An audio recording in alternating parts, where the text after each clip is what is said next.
Judge Juan Merchant tries to hold Jasmine Crockett. She flips the entire courtroom.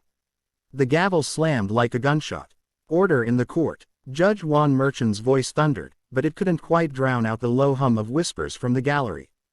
In the middle of the room stood Congresswoman Jasmine Crockett, shoulders square, chin lifted, not with defiance, but with an unmistakable calm that felt almost disarming. She was there not for herself, but for a young single mother named Leah Johnson, who faced losing custody of her son after a misunderstanding spiraled into a legal nightmare. The prosecution painted Leah as reckless. Jasmine knew the truth. Leah was exhausted, overworked, and had made one mistake, but not one worth shattering a family over. Ms. Crockett, Judge Merchant said, narrowing his eyes, you are not here as counsel, and you've already been warned about disrupting these proceedings. If you speak again out of turn, I will hold you in contempt. The room went still. Even the jurors glanced up from their notes. Jasmine could feel Leah trembling beside her. She also saw the boy, 9 years old, clutching a stuffed bear in the back row, his eyes wide with fear. And that's when Jasmine did the thing nobody expected. She took a step forward. Not toward the judge's bench. Toward the boy. Ethan, she said softly, her voice somehow carrying through the heavy silence, can you tell me the last time you saw your mom smile? The boy blinked, clutching his bear tighter. Not since. They took me away from her. The gallery collectively inhaled. The prosecutor shifted uncomfortably. Judge Merchant's gavel hovered midair. Jasmine turned to the court. Not with anger, but with something far more dangerous, compassion sharpened into truth. This isn't about statutes or procedure, she said, her voice steady. This is about a child's right to feel safe in his mother's arms. This is about a woman who has worked 3 jobs to keep food on the table. We have laws to protect the vulnerable, not to punish them into despair. For a moment, the judge looked ready to erupt. But then, something in his face changed. A flicker of memory, regret, no one knew, but his gaze softened.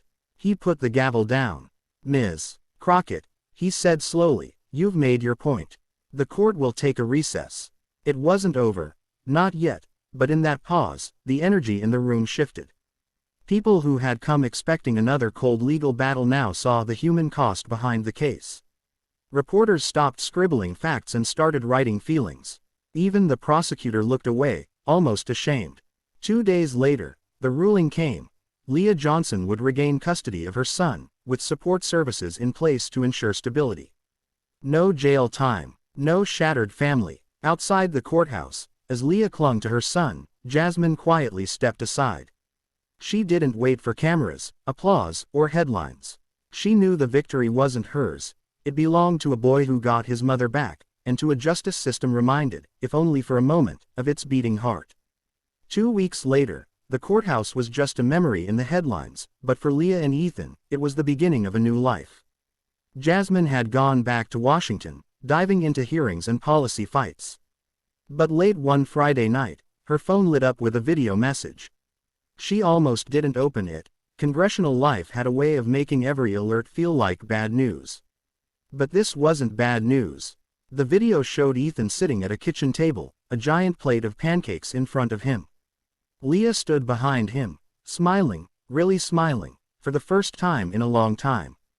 Hi, Miss Jasmine, Ethan said, his voice shy but proud. I just wanted to say, thank you for giving me my mom back. Jasmine had to sit down. She'd faced powerful lobbyists, hostile hearings, and relentless public scrutiny without flinching, but somehow, a 9-year-old's gratitude was the thing that cracked her voice. She wrote back that night. You gave me more than I gave you, Ethan.